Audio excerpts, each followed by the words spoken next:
Hello friends, welcome back to the mini video guys and my YouTube channel guys. Today friends we are going to talk about guys how can we edit contact number in our Realme phone device guys. You want to edit your contact number in your Realme phone.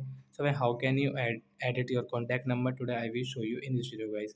So before starting video friends, first of all go and subscribe the channel guys. Click the bell icon, like the video. So first now let's see guys how can we edit contact number guys. Open your dial pad setting guys and which contact number guys you want to edit guys you can edit from here. So I will take this one my friend Ravi and I will tap here. First you can see this pencil option guys, tap here. Guys you can see edit. So guys tap here. Guys suppose guys you want to add something new. So friends like you want to add like Ravi Kumar. So guys you can add from here guys Ravi Kumar guys we will save from here guys. So this contact number will add it. So like that guys you can edit contact number in your Realme phone device. So that's it guys. Thanks for watching the video. Bye bye friend. We will meet on next video guys with new topic. Thanks for watching the video guys.